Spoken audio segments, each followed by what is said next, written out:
नमस्कार दोस्तों, मेरे YouTube channel geography with Sangeeta में आप सभी का हार्दिक स्वागत और अभिनंदन है।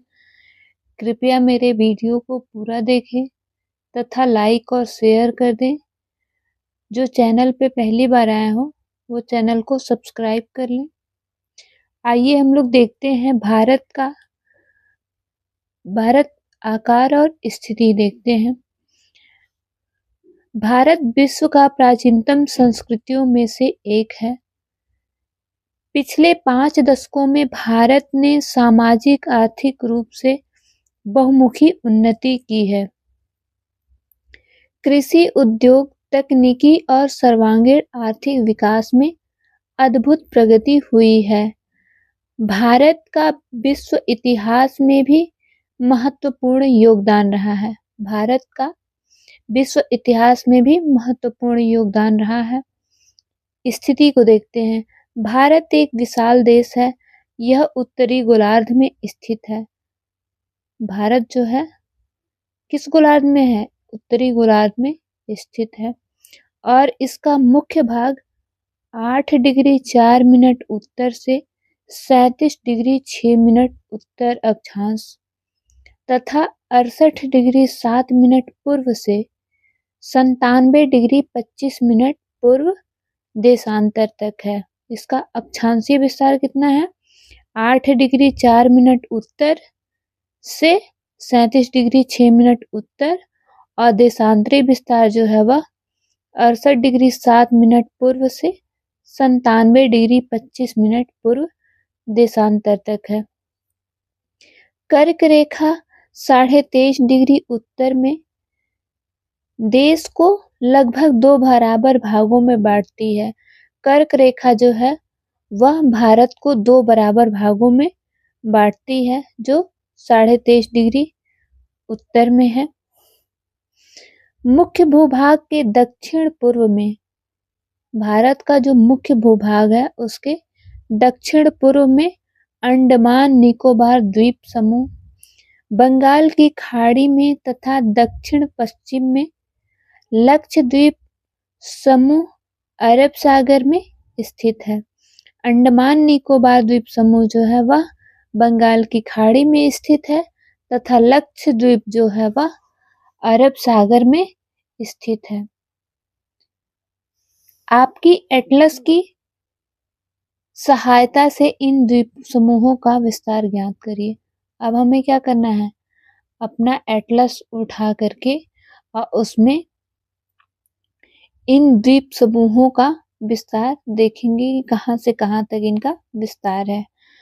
क्या आप जानते हैं भारतीय संघ राज्य का सबसे दक्षिणी बिंदु, भारतीय संघ राज्य का सबसे दक्षिणी बिंदु जो इंदिरा बिंदु कहा जाता था, सन 2004 में सुनामी लहरों के कारण समुद्र में जलमग्न हो गया। सुनामी के कारण इंदिरा पॉइंट जो है जिसे पिग्मेलियन पॉइंट भी कहा जाता है, वह 2004 में जब सुनामी आया था तो वह क्या हो गया? जलमग्न हो गया यानी समुद्र में डूब गया। आकार देखते हैं। भारत के भूभाग का कुल क्षेत्रफल लगभग 32.8 लाख वर्ग किलोमीटर है। भारत का क्षेत्रफल विश्व के कुल भौगोलिक क्षेत्रफल का 2.4% है। स्पष्ट है कि भारत विश्व का 7वां बड़ा देश है। भारत की स्थल सीमा रेखा लगभग 15,200 किलोमीटर और समुद्री तट रेखा अंडमान और निकोबार द्वीप समूह तथा लक्षद्वीप समूह के साथ 7,516.6 किलोमीटर है।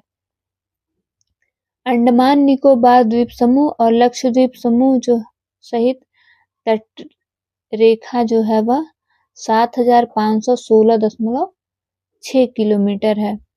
भारत के उत्तर पश्चिम,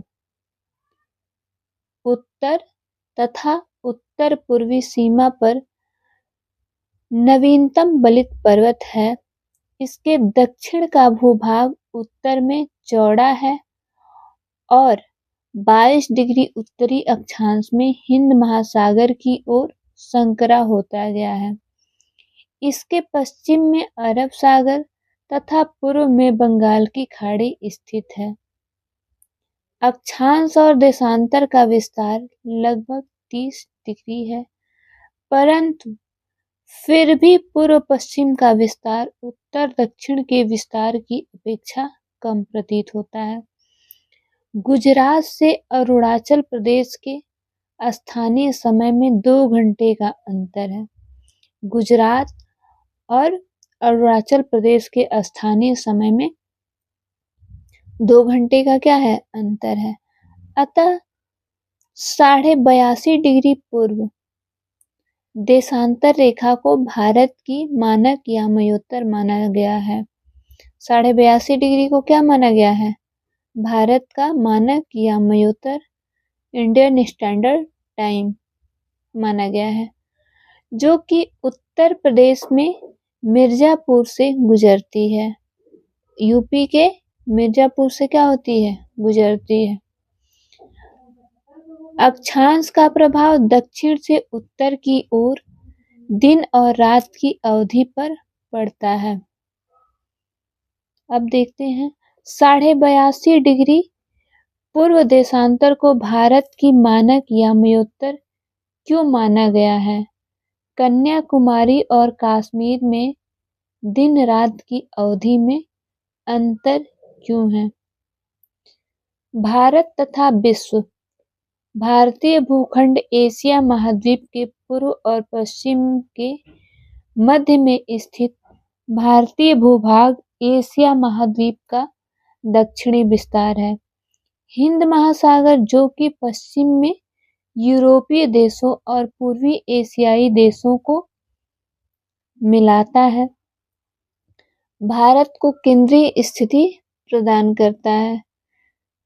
देखिए दक्षिण का पठार हिंद महासागर में शीर्षवत फैला है और पश्चिम एशिया, अफ्रीका और यूरोप के देशों के साथ साथ पूर्वी एशिया के देशों से भी पूर्वी तट के माध्यम से निकटतम संबंध बनाए हुए हैं।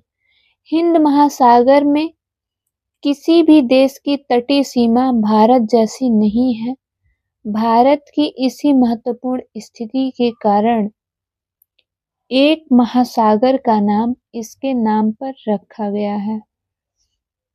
क्या आप जानते हैं सन 1869 में सुएज नहर के खुलने से भारत और यूरोप के बीच की दूरी 7000 किलोमीटर क्या हो गई?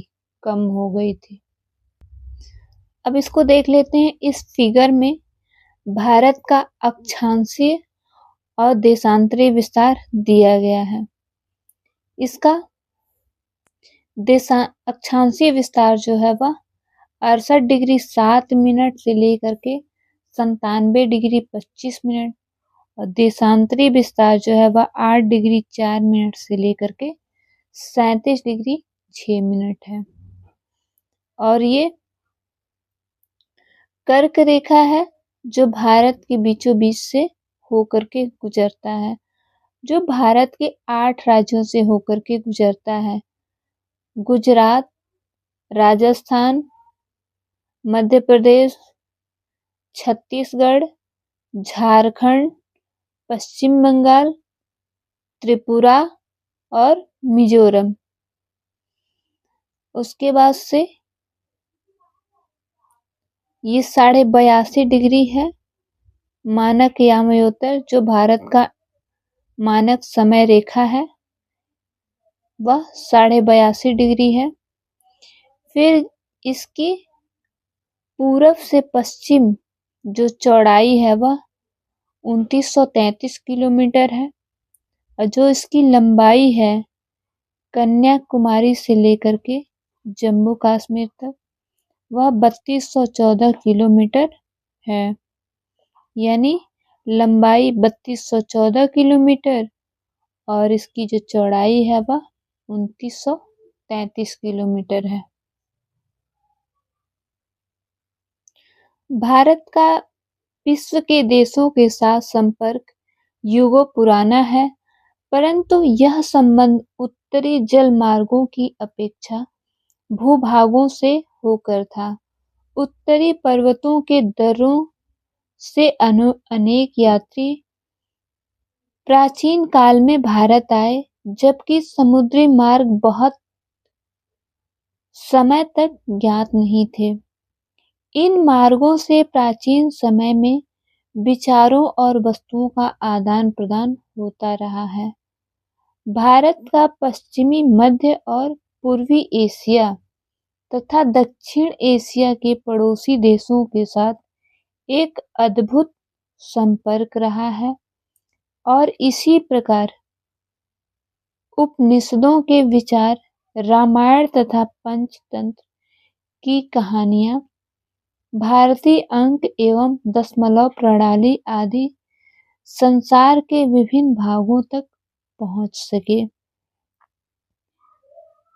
मसाले, मलमल आदि कपड़े तथा व्यापार के अन्य सामान भारत से विभिन्न देशों को ले जाए जाते थे।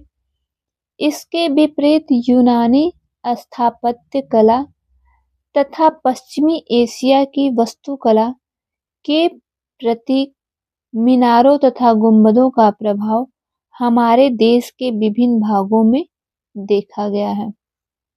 अब हम देख लेते हैं भारत के पड़ोसी देश। भारत का दक्षिण एशिया में एक महत्वपूर्ण स्थान है। भारत में 28 राज्य और 8 केंद्र शासित प्रदेश हैं।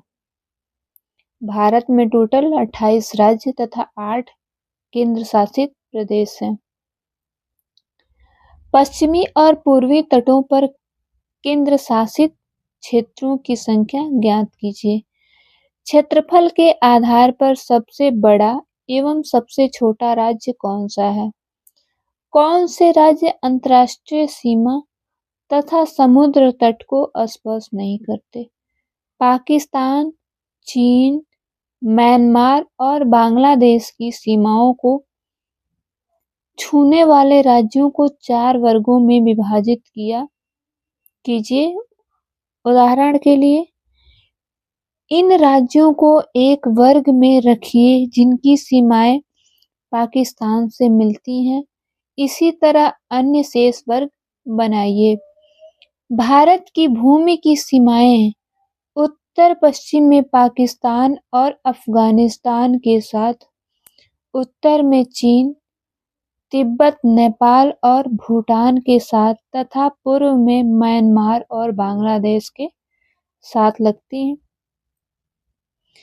क्या आप जानते हैं सन 1947 से पूर्व भारत में 2 प्रकार के राज्य थे, प्रांत और रियासत। वायसराय द्वारा नियुक्त अंग्रेज अधिकारी प्रांतों पर शासन करते थे और रियासतों का शासन स्थापित शासकों द्वारा पैतृकता के आधार पर अंग्रेजी शासकों की प्रभुसत्ता मानकर स्वायत्तता से किया जाता था। दक्षिण में समुद्र पार हमारे पड़ोसी 2 द्वीप समूह राष्ट्र श्रीलंका और मालदीव हैं। भारत और श्रीलंका के बीच में छोटा समुद्री रास्ता पाक जलसंधि तथा मन्नार की खाड़ी है। मालदीव लक्षद्वीप समूह के दक्षिण में स्थित है। अनेक पड़ोसी देशों के साथ भारत के भौगोलिक और ऐतिहासिक संबंध बहुत अच्छे रहे हैं। अपनी एटलस में एशिया के मानचित्र में देखा कि भारत कैसे अलग दिखाई देता है। स्कूल, भवन एवं पोर्टल हैं जो देश के प्राकृतिक संसाधनों, पर्यावरण और सतत विकास में उनकी भूमिका के बारे में छात्रों के बीच जागरूकता लाने के लिए मानचित्र आधारित शिक्षा प्रदान करता है। यह NCERT पाठ्यक्रम के आधार पर भुवन NRSC इसरो की एक पहल है। आप माध्यमिक स्तर से सर्वाधिक भारत के विभिन्न मानचित्रों को देख सकते हैं। मैप में भारत और पड़ोसी देश को दिया गया है। ये जो व्हाइट से दिख रहा है यह इंडिया है। इसके पड़ोसी देश भी दिए गए हैं, जैसे ये पाकिस्तान है, अफगानिस्तान है, उसके बाद से ये जो सीमा यहाँ से लगती है ये भूटान की लगती है, फिर ये चीन है, नेपाल है, भूटान है, म्यांमार है, बांग्लादेश है, यहाँ पे श्रीलंका है और ये मालदीव है जो द्वीपीय देश है। फिर इसमें इंडिया के स्टेट को भी दर्शाया गया है, इसको आप लोग ध्यान से देख लीजिएगा। तो इसके साथ ही ये क्लास 9th का चैप्टर नंबर 1 था, इसको हम लोगों ने पढ़ा। और अगर किसी को कोई दिक्कत होगी या फिर अगर किसी को कोई क्वेश्चन वगैरह कुछ पूछना होगा तो आप लोग कमेंट के माध्यम से पूछ सकते हैं। धन्यवाद।